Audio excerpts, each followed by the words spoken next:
Los que traigan su Biblia en esta tarde, la pueden abrir en el libro de los Jueces, capítulo 6.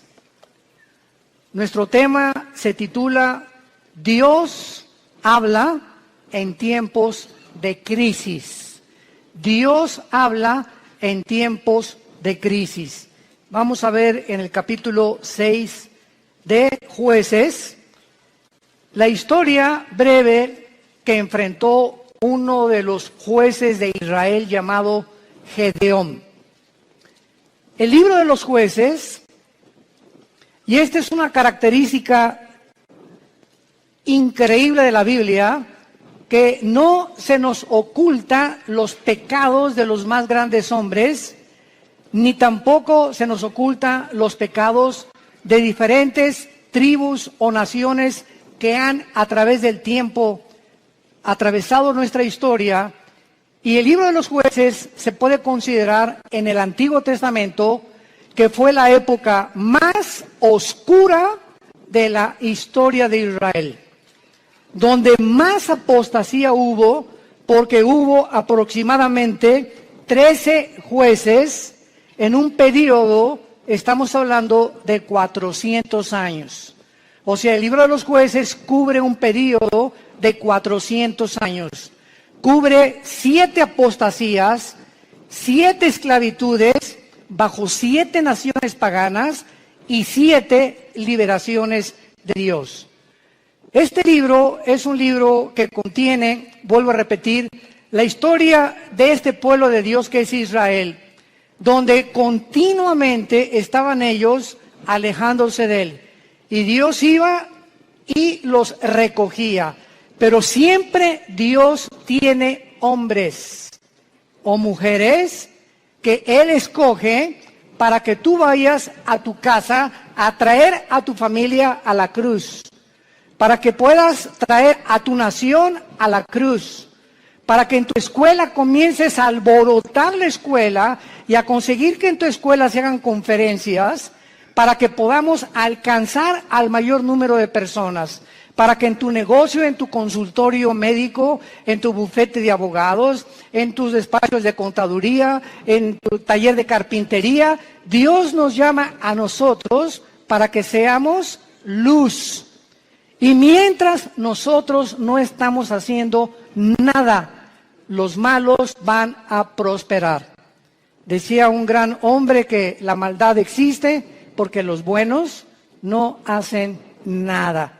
Entonces, si nos limitamos a ser cristianos de domingo y solamente venimos el domingo a persinarnos y a tener un devocional, oír la palabra, y no entendemos la responsabilidad tan enorme que Dios nos ha encomendado, estamos muy, muy lejos de poder verdaderamente presentarnos delante de Dios sin tener nada de qué avergonzarnos. El libro de los Jueces describe, repito, una de las peores épocas que atravesó Israel. Fueron tiempos de apostasía muy grandes, por lo que Dios tenía que levantar hombres para que volvieran el corazón del pueblo a Dios. Estos jueces o estos líderes que en esta época Dios levantó, eran épocas de emergencia nacional y conducían al pueblo a la guerra, dirigiendo a la nación y ejerciendo las funciones de magistrados, de militares y de civiles al mismo tiempo. Porque en esta época, ¿verdad?, el sacerdocio estaba por los suelos y no había realmente un gobierno civil que se pudiera respetar. Esta es, en Jueces capítulo 6, la cuarta vez en el libro, la cuarta vez que Dios levanta una nueva generación que le fallaba a Dios. Y esta generación había sido cautivada por el mundo. Era una generación donde vivían, y vamos a comparar esta época, que por eso escogí este capítulo, con la crisis emocional, social, política, diplomática y emocional que estamos viviendo tú y yo en este siglo XXI al cual hemos entrado. Esta generación, ¿verdad?, dejaron de vivir separados para Dios y a desear el estilo de sus vidas mezclándose en las fiestas, en las diversiones, en todos los ritos paganos, con un cristianismo completamente diluido. El mensaje que se propagaba ya no era el mensaje del evangelio como ahora en nuestra época. Mi esposo y yo, que hemos estado viajando estos últimos meses, cada vez nos encontramos con todos los cristianos o iglesias a donde vamos, aquí, fuera de México, en Estados Unidos, buscando una iglesia que les dé alimento espiritual, que les dé una sana doctrina, que puedan realmente sentirse edificados con la palabra de Dios, y están buscando por todos lados por la forma tan diluida en la que el evangelio se ha propagado. Y al mismo tiempo vivimos una época de cinismo espiritual. Hace algunos días yo estaba en una conversación con una persona que conozco hace muchos años en Cristo. Bueno, este es solamente como un ejemplo de introducción al libro de los jueces. Y esta persona yo la conozco ya hace muchos años. Es más, él vino y se convirtió bajo nuestro ministerio. Y entonces yo oí hace como algunos meses que él había abandonado a su esposa y había abandonado a sus hijas. Y se había ido, pues, desde luego con un amante, ¿verdad? Con otra muchacha, su secretaria, o no sé, no importa quién haya sido. Entonces me encuentro yo a esta persona y comienzo a decirle, oye, ¿qué fue lo que sucedió? ¿Verdad? Que estoy en mi corazón partido a la mitad por lo que tú has hecho.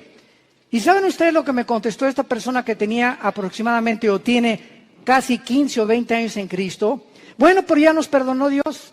Le digo, bueno, te perdonó a ti. No es que mi esposa pues ya también anda buscando otro. Pues claro, le dije, no se va a quedar a vestir santos. Si tú te vas con la amante y te casas con la otra, tu esposa no se va a quedar a esperarte toda la vida. Entonces no vengas con ese cinismo y decirle, pues ella arregló su vida, ya nos perdonamos los dos y ya me perdonó Dios. Inmediatamente lo que yo detecté fue lo siguiente, que hay cantidad de personas que se llaman cristianas y que piensan de la misma forma, total que Dios me va a perdonar y me puedo divorciar y ya que me case con otro y forme otro hogar, entonces ya Dios me puede perdonar y comienzo nuevo. Porque él me dijo, bueno, ¿y ahora qué sigue? Le dije, lo que seguía era lo siguiente, si tú abandonas a tu esposa por adulterio y por otra mujer, tú te arrepientes de tus pecados y esperas que tu esposa te perdone y te esperas antes de casarte a que se case ella primera para que tú quedas libre. Esa es la forma en la que la Biblia nos traza el divorcio, el adulterio. Para Dios es algo gravísimo el divorcio, gravísimo. Porque es la santidad más grande que existe y la institución más santa que existe, el matrimonio. Y ahora por cualquier cosa, todo el mundo busca, hasta porque no me cocina bien, me busco otra cocinera. Es increíble la ligereza en la que la sociedad se encuentra actualmente. Y de acuerdo a la Biblia, la única causal de divorcio es el adulterio, nada más. Que me pega, pues te esperas y oras por él y se separan temporalmente, pero es el adulterio la única razón y el abandono de hogar, que el gavilán te pega y se va con otra, que abre la jaula y que vuele lo más lejos que pueda. Pero bajo ninguna otra circunstancia la Biblia aprueba el divorcio. Todo esto lo vamos a tratar en el seminario de matrimonios allá en la Riviera Maya. Estoy preparando una serie de mensajes tremendos. Los esperamos que nos acompañen ahora en octubre. Y este es solamente un caso de cómo vivían los jueces. Era un tiempo de cinismo espiritual. Era un tiempo en que todo lo tomaban a la ligera. Al cambio que Dios me perdona. Esto se llama tomar la gracia con libertinaje. Aprovecharse de la gracia de Dios y vivir una vida de libertinaje. Pues al cambio que Dios me perdona. Vamos a ver estas crisis en la época de Gedeón.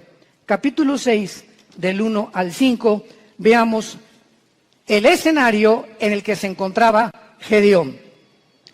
Los hijos de Israel hicieron lo malo ante los ojos de Jehová, y Jehová los entregó en mano de Madián por 7 años. Recordemos que Madián era uno de los hijos de Cetura, la segunda esposa de Abraham. Cuando se murió Sara, se casó con Cetura y de ahí nacieron los madianitas. Lo podemos ver en Génesis capítulo 25. Entonces los madianitas eran primos hermanos de los israelitas o medios hermanos de los judíos. Y la mano de Madián prevaleció contra Israel.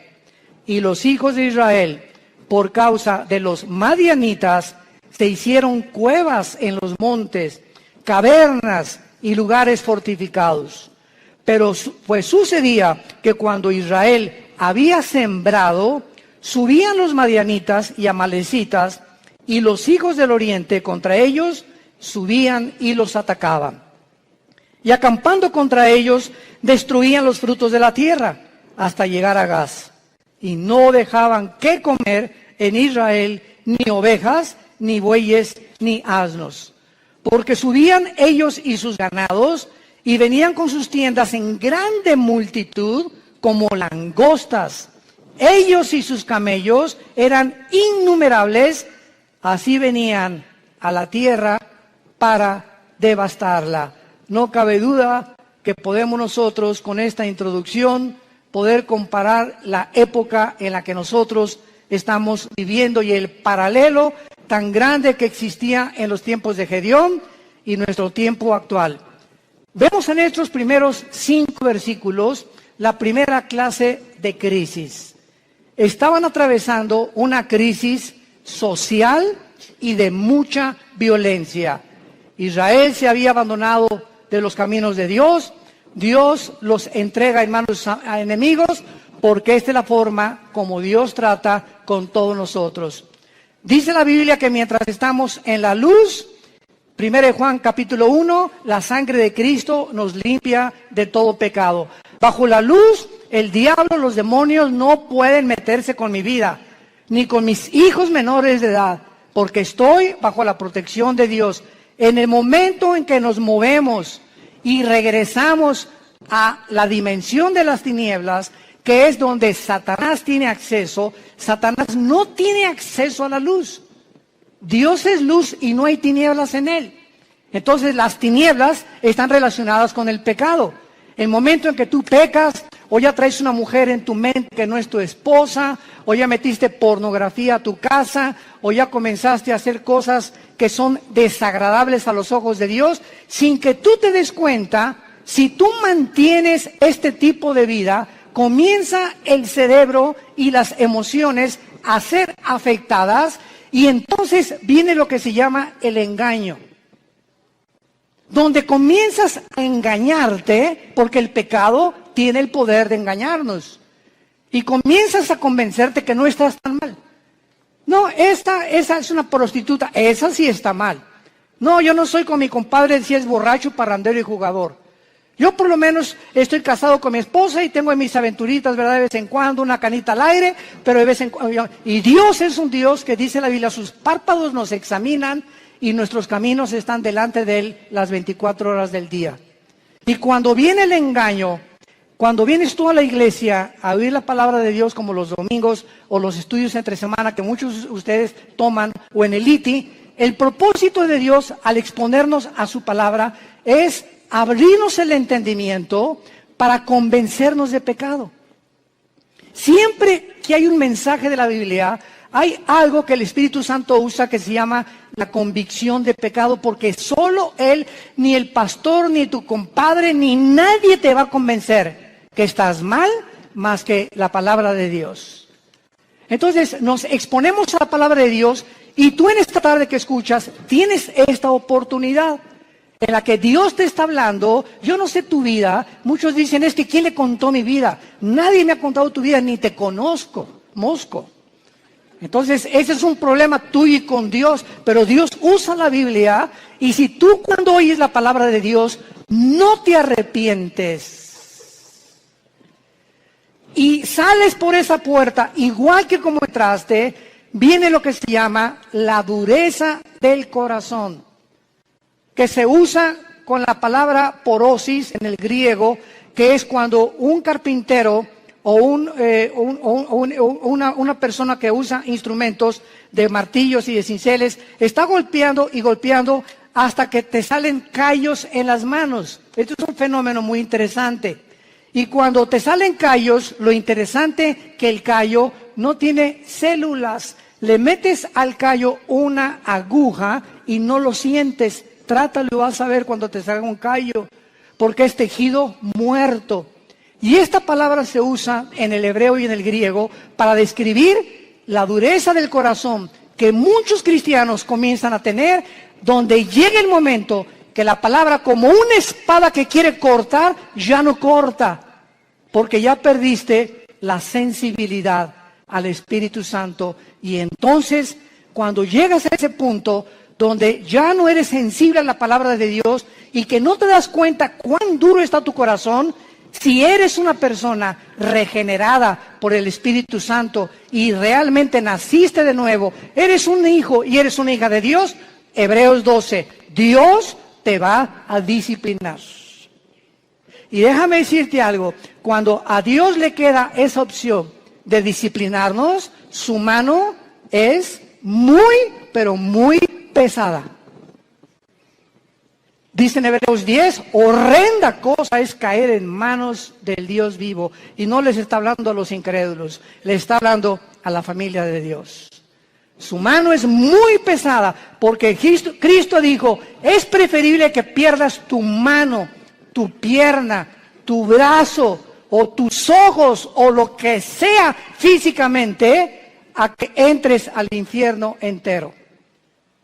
¿Cuántas veces las cosas que nos pasan, accidentes, problemas morales en la familia, etcétera, etcétera, tienen el único propósito de hacer que regresemos a la cruz? Porque Dios sabe, nos ama tanto, tanto, tanto Jesús, que Él prefiere que podamos sufrir físicamente o moralmente con la única razón de regresar a la cruz. Esta crisis social en que estaban viviendo los madianitas provocó, dice la Biblia, que comenzaron a vivir escondidos en cuevas, escondiendo todo lo que tenían, en lugares fortificados, vivían en temor. En segundo lugar, en el versículo 6 dice la Biblia, de este modo empobrecía Israel en gran manera por causa de Madián, y los hijos de Israel clamaron a Jehová. Vemos nosotros que aparte de una crisis social, se encontraban en una crisis emocional y económica. Gedeón se encontraba escondiendo el trigo para que no se lo robaran. Vivían bajo el temor y la inseguridad. Dice el versículo 11, vino el ángel de Jehová, se sentó debajo de la encina que está en Ofra, la cual era de Joás, abiserita, y su hijo Gedeón estaba sacudiendo el trigo en el lagar para esconderlo de los madianitas. Y en tercer lugar, no solamente vivían una crisis social y de violencia, una crisis económica y emocional, sino que la peor de todas era la crisis moral y espiritual en que se encontraban. Versículos 12 y 13. Y el ángel de Jehová se le apareció a Gedeón desde luego y le dijo, Jehová está contigo, varón esforzado y valiente. Y Gedeón le respondió, Señor mío, si Jehová está con nosotros, ¿por qué nos ha sobrevenido todo esto? ¿Por qué le pasó esto a mi hijo? ¿Por qué me chocaron el carro? ¿Por qué me robaron? ¿Por qué estamos en la condición en la que estamos? ¿Por qué estoy pide y pide trabajo y no encuentro por ningún lado? ¿Qué está pasando? Señor, si tú estuvieras conmigo, no estuviera pasando esto que estoy atravesando. ¿Y dónde están todas sus maravillas? Le sigue diciendo Gedeón al ángel. A ver, ¿dónde están las maravillas de Dios? Que nuestros padres nos han contado diciendo que nos sacó Jehová de Egipto. Y ahora Jehová nos ha desamparado y nos ha entregado en manos de los madianitas. Y mirándole Jehová le dijo, ve con esta tu fuerza y salvarás a Israel de mano de los madianitas. ¿No te envío yo? Vamos a ver esta aplicación rápido de las tres crisis sociales para continuar desarrollando esta conferencia. De la misma manera, la sociedad en que vivimos ahorita, vivimos una crisis social, oprimida por la inflación, las guerras, el hambre, las naciones fuertes oprimiendo a las débiles, crímenes, secuestros, robos, actos de terrorismo al inicio del siglo XXI. Agreguémosle esto, que vivimos, escuchen esto, vivimos la confusión política y diplomática más grande de la historia.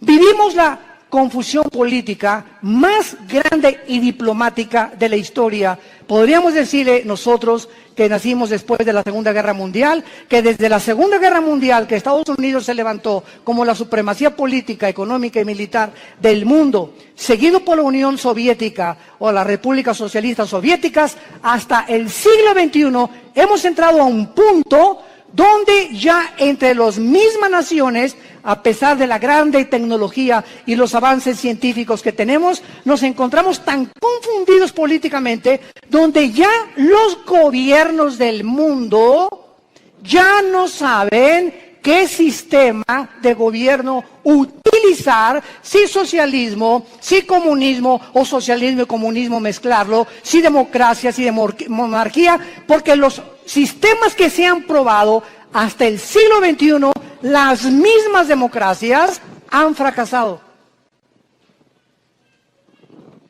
El siglo XX demostró que el comunismo no era un sistema que se podía aplicar a ningún gobierno del mundo, como lo dijo Mikhail Gorbachev en su libro La Perestroika. Vemos ahora que la democracia, pues se siguió el patrón de la democracia y el modelo de la democracia, porque era Estados Unidos el que iba como líder. Y los países dijeron, bueno, pues si en Estados Unidos el mejor vestido, el país mejor vestido, el mejor alimentado, el que más guerras ha conquistado, guerras ha ganado, y el que sacó al comunismo, al fascismo y al nazismo del siglo XX, vamos a seguir ese modelo. Y vemos ante nuestros ojos, al entrar aquí al siglo XXI, los que venimos desde el siglo pasado, que la democracia es una fanfarronería ya. Ya no es cierto que hay democracia, no es cierto que el pueblo gobierna, no es cierto que hay respeto por las instituciones. Vivimos una confusión, un caos político y diplomático, donde todos los sistemas se están derrumbando a nuestros ojos, todas las ideologías se están desmoronando, todo está cayendo delante de nuestros ojos, y ahorita los jóvenes, nunca, como en los últimos 10 años, había habido tantos suicidios de muchachos de 8 a 16 años. Nunca había habido tantos suicidios. Los jóvenes están quitando la vida, no quieren vivir en el mundo que tú y yo vivimos. Y ahí están muchos de nuestros hijos también. Dichosos los padres que tienen una educación cristiana a sus hijos. Dichosos sean. ¿Por qué? Porque se están cansados de tantas mentiras, de tanta hipocresía que ven por todos lados. Y cuando nosotros, que se supone que somos la única luz, les mentimos y nos ven que somos completamente unos farsantes en el hogar, y peleándome enfrente de ellos y con mi esposa y yo, y dándoles un mal ejemplo, ¿qué les queda a los jóvenes? Si no es Jesús, ¿quién más entonces dicen ellos? Si Jesús no funcionó en mis papás, ¿cómo va a funcionar conmigo? Y en el día del juicio y el día del tribunal de Cristo daremos cuentas de todas estas ingratitudes y deslealtad que tuvimos hacia Dios. Vivimos un mundo de confusión y de crisis social. En segundo lugar, vivimos también, como en los tiempos de Gedeón, una crisis emocional y económica. La mayor parte del mundo ahorita está tratando por todos los medios de esconder su dinero. ¿En qué puedo invertir mi dinero? No se imagina la cantidad de correos que nos llegan. Oiga, ¿qué me recomienda, pastor? ¿Comprar euros o en el dólar o en Wall Street o comprar bienes y raíces? Dicen que el dólar va a seguir cayendo, que viene un caos económico en Estados Unidos que va a hundir el peso aún más todavía, etcétera, etcétera. Y todas las cosas que comienzan a bambolearse, como dice en Hebreos 12, voy a sacudir los cimientos del mundo, la economía, la política, los temas, todo va a comenzar a bambolearse. Así vivimos un mundo donde comenzamos a ver que todo es inestable, todo, no hay nada firme, todo está cayéndose a nuestros ojos, la moral por los suelos, como lo vamos a ver también, la política, la economía, la ideología, todo. ¿Qué entonces hacemos los cristianos? Vivimos una época de crisis, ¿quién lo puede negar? ¿Qué vamos a hacer entonces con el dinero? ¿Vamos a estar igual que el mundo, preocupándonos en qué invertir, escondiendo el dinero debajo del colchón de la cama? Es la crisis en la que estamos viviendo, emocional y económica. Y tantos impuestos, vive la gente angustiada, temerosos, llenos de estrés. La clínica Mayo en Rochester, una de las clínicas más prestigiadas en medicina, el Hospital Hopkins en Inglaterra, de Estados Unidos, de las instituciones más prestigiadas en medicina, llegaron a un acuerdo el año pasado, que la causa número 1 de problemas físicos en el ser humano actualmente y emocionales tienen una sola raíz. Ya no son ataques al corazón, entonces consecuencias. El problema y el peligro más grande que está asumiendo al mundo ahorita, robándole la salud, se llama el estrés. El estrés. Aún mismo el estrés te hace subir el nivel de tu colesterol y de tus triglicéridos.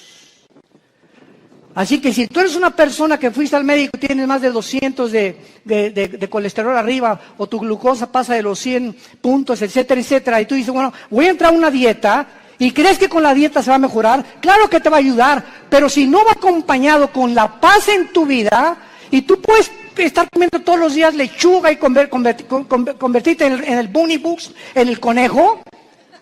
No importa lo que puedas hacer, si tu vida no tiene paz y no tiene equilibrio y no tiene una estabilidad emocional, no importa lo que hagas, porque emocionalmente lo que descompone el organismo es el cerebro y la falta de paz.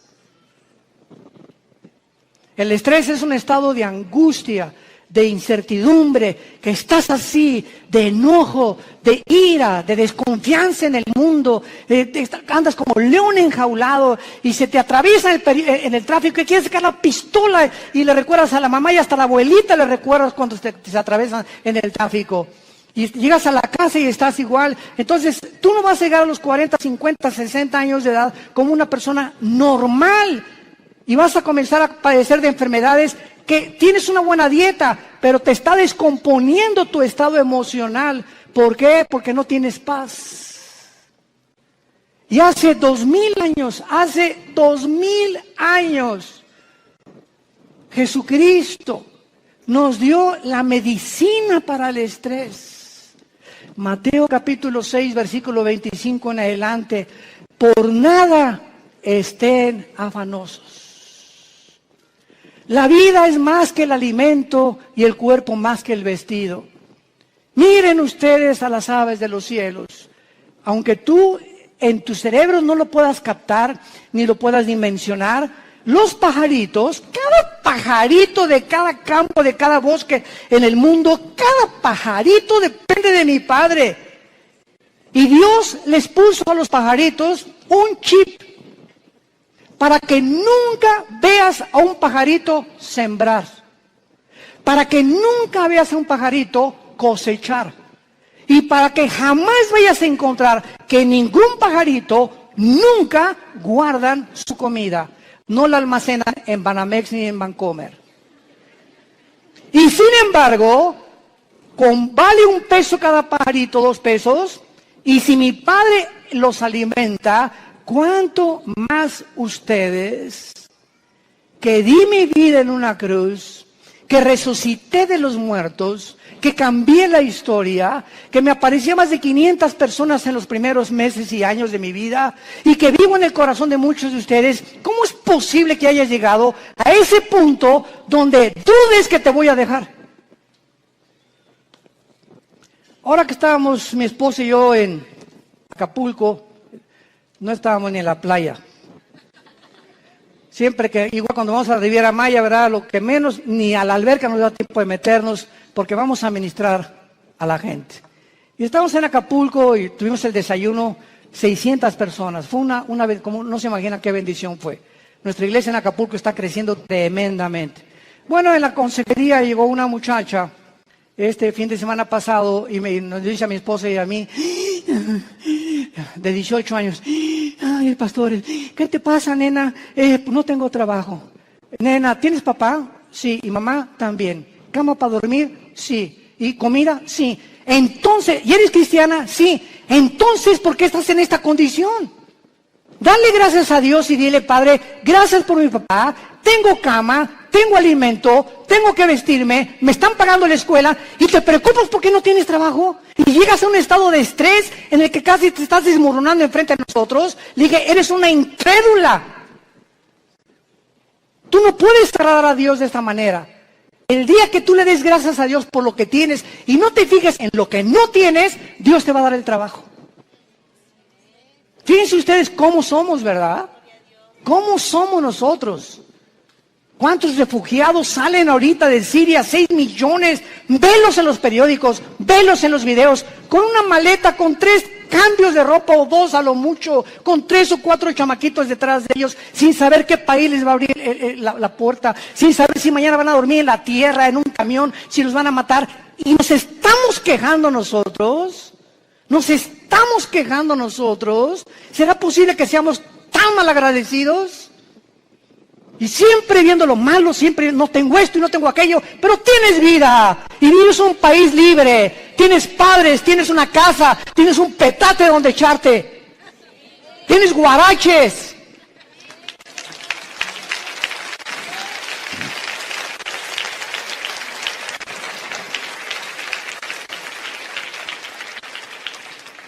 Vivimos una crisis moral y una crisis espiritual, no cabe duda. Y tenemos que entender que no es como comenzamos, recuerda esto, sino como terminamos lo que vale delante de Dios. Como este muchacho que comenzó muy bien, 20 años discipulándolo, ya se va con una otra chamaquita y deja a su esposa y todo. Le digo, recuerda que no es como comenzaste, es como terminaste. Y estás terminando mal, le dije, vas mal y vas a acabar mal. Comenzaste muy bien, pero todo aquello que tú hiciste no te será tomado en cuenta, porque lo que importa es cómo llegamos a la meta. Lo que va a contar delante de Dios. Pues hice un asilo para ancianos y hice un orfanatorio para niños. Eso fue del pasado. Hoy, si tú mueres, hoy en la noche, ahorita saliendo te atropella un camión, se te avienta encima un camión de 10 toneladas. Y te da como tortilla aplastado y llegas al cielo ahorita mismo en la tarde. ¿Qué le vas a decir a Dios? ¿Qué hiciste con tu vida? Lo alabaste, lo bendeciste. ¿Cuánto de tu tiempo se lo dedicaste a Él? ¿A cuántas personas les hablaste de Jesús? ¿A cuántas personas de tu familia ya has traído a la cruz? Hoy, ¿qué es tu vida? Tú no sabes si hoy es el último día que vivimos. Nadie lo sabe. En Hebreos capítulo 6 hay una exhortación muy fuerte y se nos dice, Hebreos 6, 11 y 2. Pero deseamos que cada uno de ustedes muestre la misma solicitud hasta el fin. Otra vez, no es como comenzamos, sino mantener el mismo ritmo. Por eso se compara la vida cristiana con los maratones en Hebreos 12. Que corramos de tal manera que alcancemos el premio. Entonces, no es solamente como comenzamos, sino mantener el ritmo, y vienen los ánimos, y vienen las tormentas, y vienen las lluvias, y problemas, y el dólar, y el petróleo, y las guerras, y nada te apachurra, nada te amedrenta, pues ya sé las cosas, ya me quiero morir. No, de todas las cosas, el espíritu que Dios nos ha dado es un espíritu de poder, es un espíritu de amor, de dominio.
vacío. Pero cuando tú te despegas de este libro y cuando tú abandonas a Dios, viene como una catapulta, como un huracán, como un tsunami, todos los problemas en tu vida y no tienes fuerzas para poder soportarlo, ni para poder resistirlo, y te vienes al suelo y te emborrachas y te drogas y abandonas a tu esposa y comienzas a buscar las salidas fáciles porque no tuviste el poder que no le dijiste al Espíritu Santo que te fortaleciera. Y por eso muchos de ustedes viven una crisis moral, de depresión y de estrés, porque no es cierto que creen en Jesús. Se han soltado de Jesús. Y en este tiempo de crisis, el corazón está siendo probado. Dios nos está probando en esta época, porque escúchenme, somos la última generación que estoy seguro que nos vamos en el arrebatamiento de la iglesia. Y por ser la última generación, nos va a pasar por el fuego Dios. Por el fuego. Y las pruebas van a demostrar cuántos realmente eran hijos e hijas de Dios. Deseamos que cada uno de ustedes muestre la misma solicitud para plena certeza de la esperanza, a fin de que no se hagan perezosos, sino imitadores de aquellos que vean las dos cosas y los dos elementos indispensables, la fe y la paciencia, heredan las promesas. Si tú no confías en Dios y no eres paciente con Dios, tus anhelos, tu destino, tus sueños, tu visión, lo que tú quieras para tus hijos, para tu matrimonio y para tu negocio, no lo verás realizado porque te diste por vencido. Porque tiraste la toalla. Porque dijiste, no, ya, avienten la toalla, paren la pelea. Ya no aguanto tanto trancazo. Y estamos en un mundo donde vemos los campos llenos de cristianos amargados. Llenos así, si pudiéramos una visión espiritual, así, llenos los campos de cristianos quejumbrosos, amargados, estresados, llenos de rencor, nunca aprendieron a perdonar, nunca se sobrepusieron, nunca pudieron descubrir el poder de la resurrección de Jesucristo en sus vidas, y así te van a enterrar y va a poner un letrero ahí en tu tumba que diga, este fulano nació en las tinieblas, vivió en las tinieblas y regresó a las tinieblas. Nunca vio la luz. No la quiso ver. Y en Hebreos 10, otra exhortación con las mismas características. Hebreos 10, 35 en adelante. No perdáis pues vuestra confianza, que tiene grande galardón, porque les es necesaria la paciencia, para que habiendo hecho la voluntad de Dios, obtengáis la promesa. Pero aún un poquito, y el que ha de venir vendrá y no tardará, mas el justo vivirá por fe. Y si retrocediere, no agradará a mi alma. Pero nosotros no somos de los que retroceden para perdición, sino de los que tienen fe para preservación del alma. El que tiene al Espíritu de Cristo, porque recibirán poder cuando el Espíritu venga sobre vosotros. El que realmente ha nacido de nuevo, el que ha sido regenerado en su naturaleza y se le ha impartido la naturaleza divina dentro de su alma, esa persona puede caer y puede decir con Pablo, estamos en problemas, pero no desesperados. Estamos con muchas adversidades, pero no angustiados. Perseguidos, mas no desamparados. Derribados, pero no destruidos. Llevando por todas partes la muerte de Jesús en nuestros cuerpos, para que la vida de Jesús se manifieste a través de nuestros cuerpos mortales. Esta es la expresión de un hombre de Dios. Un cristiano verdadero tiene problemas, pero nunca llegará a la angustia. No tengo trabajo. ¿Qué voy a hacer? Nunca llegarás a ese punto de sentirte arrinconado donde no ves ninguna ventana, el mundo se te cerró, todo es tinieblas, porque no puedes ver a través de esas tinieblas, simplemente porque no quieres verla, porque no es cierto que crees en el poder de la resurrección del Hijo de Dios. Decía Filipenses 2, Pablo, Todo lo que antes lo tenía por ganancia, lo tengo por basura, con tal de conocerle y ser semejante a él en su muerte, y con el fin de poder conocer el poder de su resurrección. No solamente Cristo nos quiere que seamos iguales a su Hijo en conocimiento, en teología y en cosas intelectuales y de mucho conocimiento bíblico, sino que ese conocimiento nos transforme en guerreros, en guerreras, en hombres y mujeres que empujemos en la generación que tenemos, que no tengamos temor de nada ni de nadie, ni de los alacranes.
Del hombre, de la política que se cae. No tenemos miedo de nada, porque hay un Dios, nuestro reino está allá arriba, ahí viene la ciudad de Jerusalén, ya vienen por nosotros, ya viene una nave espacial grandísima que se llama la Nueva Jerusalén, donde va a aterrizar aquí en Apocalipsis 21 y 22, y donde vamos a vivir para siempre, y esa es la esperanza. Y mientras que se caiga el mundo, que se derrumbe el mundo, pero no me voy a dejar vencer por el mundo, porque el mundo no tiene esperanza. Tú y yo tenemos esperanza. Y esa esperanza es la que tenemos que transfundir a nuestros hijos.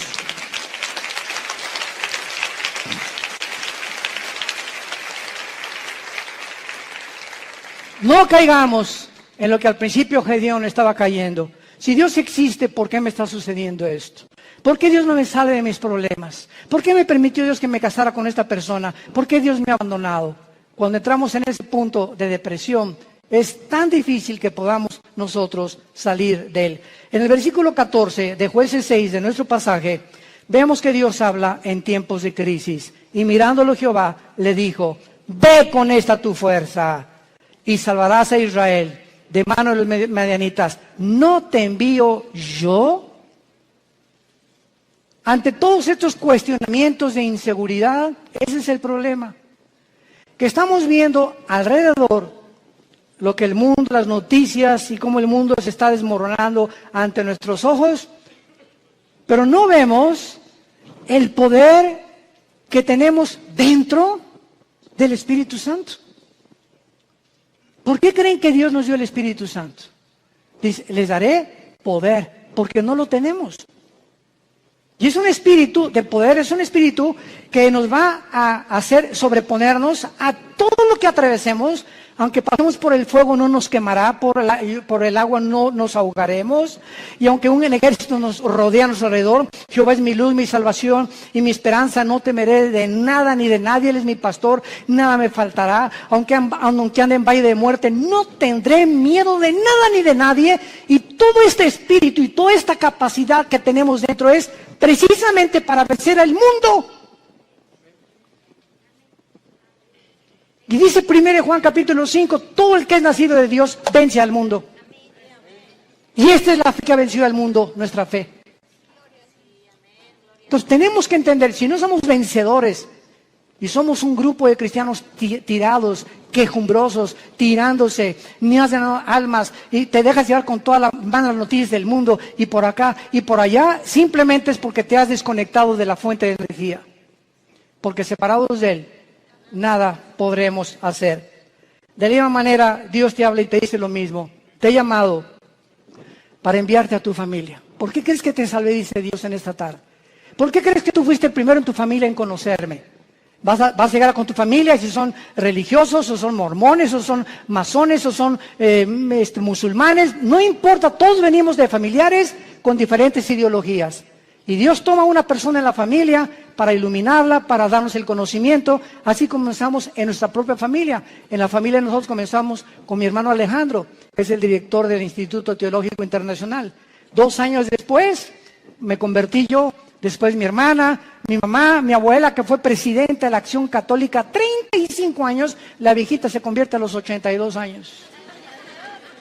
Que fue la que ya murió a los 93 años, Dios la tenga en su presencia.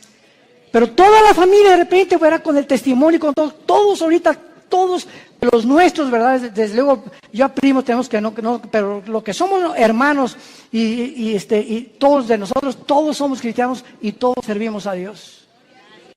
Fue una bendición enorme, una gracia que Dios nos dio. ¿Pero por qué, verdad? Porque esa es la misión de Dios, salvar familias. Tú y tu casa, yo y mi casa serviremos a Jehová, dijo Josué antes de morir. Y si ustedes creen que no vale la pena servir a Dios, sirvan a los ídolos. Pero yo y mi casa serviremos a Jehová. Y finalmente,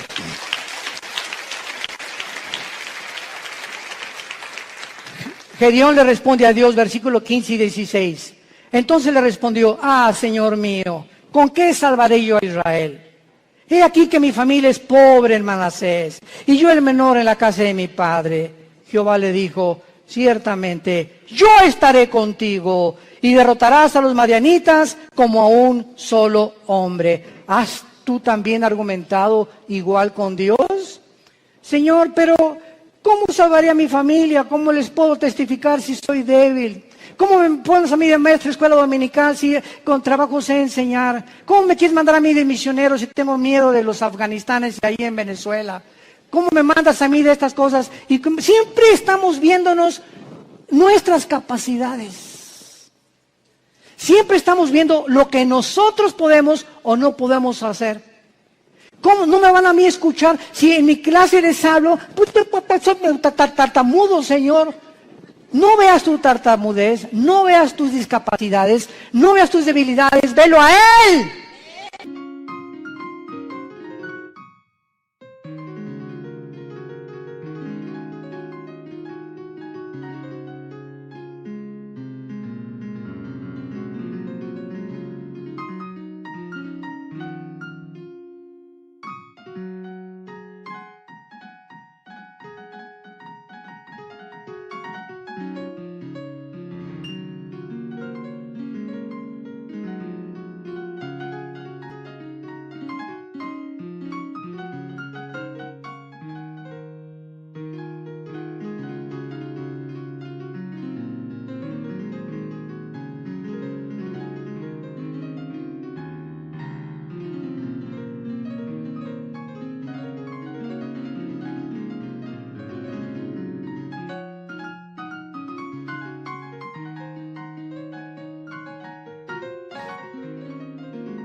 Eso fue lo que Moisés le dijo también. ¿Cómo me mandas a Faraón? Y le dijo Dios, ¿qué no hice yo el oído y no hice yo la boca?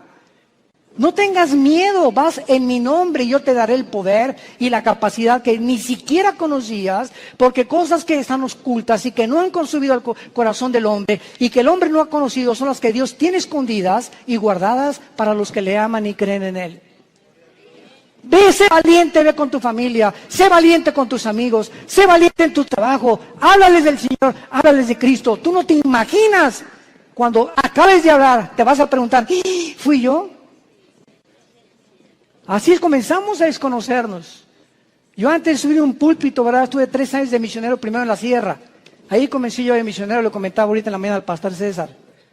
Durmiendo en pisos de adobe entre Oaxaca y Guerrero, en la Costa Chica, en la Costa Grande, del 77. Este año, con la gracia de Dios, cumplo 40 años de servir a Dios. Este año. Gracias a Dios.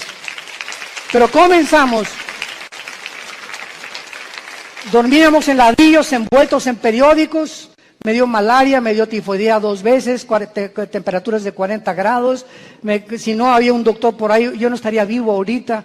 Y en esos 3 años yo entiendo ahora que es la forma en la que Dios me quería forjar para que ya entrara yo al ministerio en el 79 con con el grupo de Luis Palau, y en el 81 formamos Vida Nueva para México, ya comenzamos las iglesias en los 80s, pero ha sido unas etapas y un proceso de quebrantamientos, de humillaciones, de pobrezas. No teníamos ni para comer, comíamos lo que arrancábamos de los árboles, lo que yo pescaba ahí en Acapulco. Era una crisis tremenda, y todo ese tiempo fue un tiempo de prueba, de quebrantamiento delante de Dios. Pero sabe una cosa, cuando uno pasa eso, uno pierde el miedo, el temor a ser pobre. Porque si ya pasaste por eso, ¿verdad? Hay aquellos de los piruration. Pero cuando uno fue pobre, y pero pobre, que duermes en un piso de adobe, y no tienes ni siquiera un cojín donde poder dormirte, ya no le tienes miedo a la vida. Le pierdes el miedo a la vida. Porque sabes que sobre cualquier cosa lo peor que te pueda pasar es eso, y más de allá, la muerte. Y para nosotros es ganancia. Y finalmente, Gedeón, una vez que él comienza a adquirir conciencia de que no es él y que es Dios el que le ha llamado, vemos nosotros que Gedeón, en el versículo 18, lo primero que hace es, le dice al ángel de Jehová, que era Cristo desde luego, ven a mi casa y te voy a poner ofrenda. Y él respondió, esperaré que vuelvas. Entrando Gedeón preparó un cabrito y panes, etcétera, etcétera. Entonces el ángel de Dios, ya que tenía toda la ofrenda, le dijo, toma la carne y los panes sin levadura, ponlo sobre esta peña y vierte el caldo. Y él lo hizo así. Y extendiendo el ángel de Jehová el báculo que tenía en su mano, tocó con la punta la carne y los panes sin levadura, y subió fuego de la peña, el cual consumió la carne y los panes sin levadura. Vemos nosotros que lo primero que hizo Gedeón fue inmediatamente, después de recibir las noticias, buscar una ofrenda a Dios. Lo primero que un hombre y una mujer cambian cuando comienzan a conocer a ese Dios todopoderoso es que no existe, ni he conocido yo a ningún cristiano grande y poderoso y maduro en el Señor que no sea generoso. Porque es la avaricia y la envidia y la codicia de los bienes materiales lo que nos impide a muchas personas recibir las bendiciones de Dios. Gedeón buscó una ofrenda inmediatamente. ¿Qué le podemos nosotros ofrecer ahora a Dios? Romanos 12:1, número 1, nuestro cuerpo. Síganme con mucho cuidado. Presentar vuestros cuerpos en sacrificio vivo. Romanos 12:1. Santo, agradable a Dios, que es vuestro culto racional. En el original griego dice, es la manera más racional para vivir.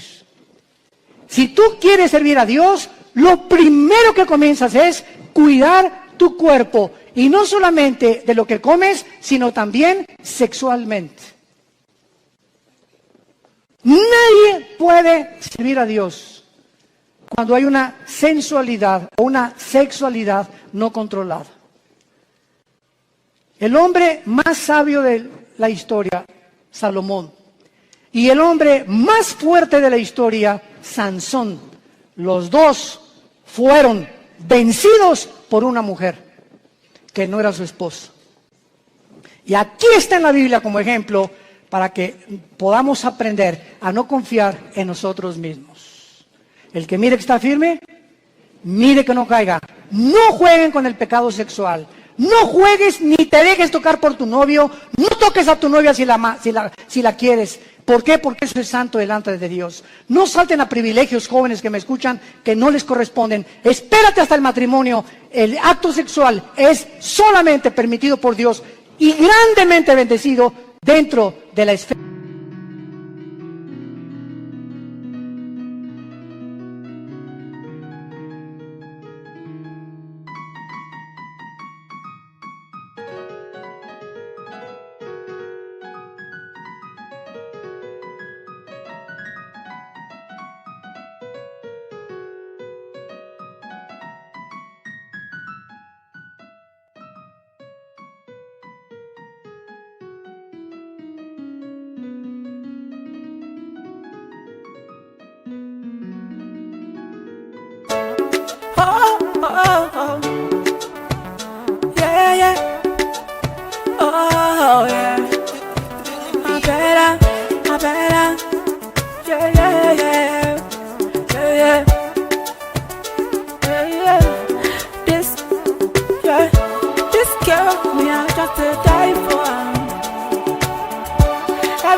But you dey put my mind together.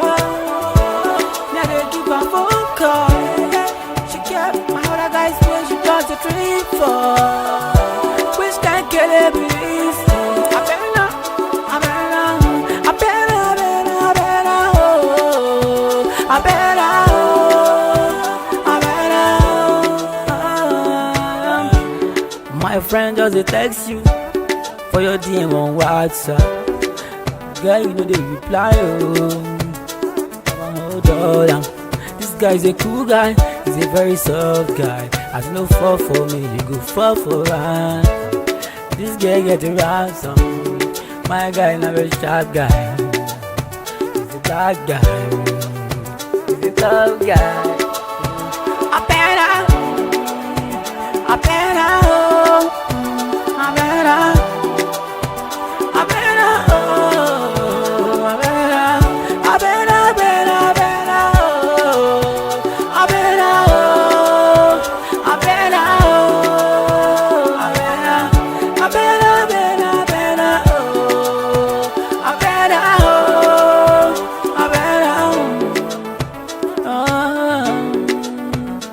Time for this loving, I'm loving it. This time, no time for fake loving. No time for fake loving. We got it.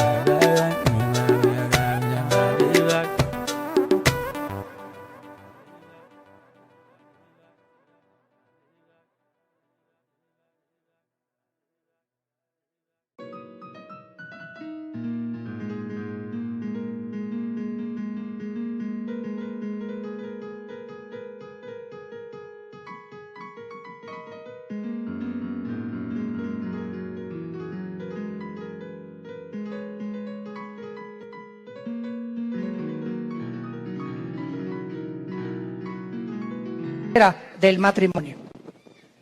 Nunca el acto sexual será bendecido antes o ya casado con otra persona que no sea tu esposa, que se llama adulterio. Mientras nuestros cuerpos no sean santos delante de Dios y no tengamos limpia el alma sexualmente y también físicamente, ¿verdad?, una alimentación adecuada, vamos a impedir nuestro avance y las cosas grandes que Dios podía haber hecho con nosotros, no las hará. Dios busca hombres y mujeres santos en toda su manera de vivir, para ser usados como instrumentos a un Dios que es santo. Dice en 2 de Timoteo, Pablo, en una casa hay trastos sucios, en tu casa tienes en el fregadero vasos sucios y tienes en la vitrina vasos limpios. Si llegan invitados, ¿qué vasos usas? Los limpios. Y así, en el servicio a Dios, hay cristianos sucios que están en el fregadero ahorita. Ahí están, Dios que está queriendo lavarlos y no los usa Dios. Y quieres que te use Dios, pero no te puede usar porque no estás limpio, entiéndelo. Entonces, si hay algo que Dios quiere usar ahorita y no aprovechamos esa oportunidad, va a buscar a vasos limpios Dios, porque Él es un Dios santo. No nos perdamos esta oportunidad de servir a Dios por nuestra falta de limpieza y de santidad, porque estamos viviendo ante un Dios santo. Y finalmente, dice el versículo 24, y edificó allí Gedeón altar a Jehová y lo llamó Jehová Shalom, el cual permanece hasta el día de hoy y de Ofra. Vemos nosotros que Dios le dice a Dios, yo soy tu paz, y mientras yo tenga tu paz y yo gobierne tu vida sexual, tus pensamientos, tus emociones, tu destino, tú vas a ser un vaso que te vas a rendir. Y nunca nadie ha podido imaginarse lo que Dios puede hacer con un hombre y con una mujer enteramente rendidos bajo su poder. Te damos gracias, Señor, por tu palabra. Gracias, Señor, porque esta es la paz que podemos tener en medio de cualquier crisis. No importa la crisis que atravesemos, si no tenemos paz, seremos arrastrados con el mundo que nos rodea. Es la paz que tú necesitas también, y entonces vas a entender que Dios te dice: no temas, yo estoy contigo. Yo soy tu Dios que te esfuerzo, sé valiente. Nunca te dejaré, nunca te abandonaré. Vas a entender que Él es suficiente. No necesitamos nada ni nadie más que a Él. Su poder con el que hizo el universo nos levantará, nos fortalecerá siempre. Que te pide que le entregues tu vida completamente en sacrificio santo, agradable a Dios, y que necesitas hacer la paz con Él en esta tarde si no la tienes. Dice el libro de Job 22:21, amístate ahora con Él y por ello te vendrá la paz. Haz a Jesús tu amigo y vas a conocer una paz que sobrepasa el entendimiento, que guardará tus pensamientos y tu corazón en medio de cualquier crisis que atravesemos, porque Él es Jehová Shalom, el Señor nuestra paz. En el nombre de Jesús. Amén. En esta tarde, César, vamos a hacer llamado, hacer llamado ahorita para muchos de ustedes que no han recibido a Cristo, pero les pido que se pongan de pie para que recibamos esta bendición pastoral antes de que se vayan a sus hogares. Con todo tu corazón, con todas tus fuerzas, con toda tu mente, recibe esta bendición. Dios bendiga tu vida. Oh Dios, dile en tu corazón: sí, Señor. Dios bendiga tu matrimonio. Dios bendiga a tus hijos. Dios bendiga a tus padres, a tus hermanos, tus animales domésticos. Dios bendiga tu trabajo, tu entrada y tu salida. Dios ponga sobre ti su paz, que guarde tus pensamientos y tu corazón. Que seas lleno de todo conocimiento y sabiduría que viene de lo alto. Y el Dios de esperanza, que te llene de todo gozo y de paz en el creer, para que abundes en esperanza por el poder del Espíritu Santo. Les bendecimos en el nombre que es sobre todo nombre, en el nombre de aquel que mora dentro de nosotros, que vive dentro de nosotros y que nos dice: estoy contigo todos los días de tu vida hasta el fin del mundo. Sé fiel hasta la muerte y recibirás la corona de la vida. Amén. Que Dios los bendiga.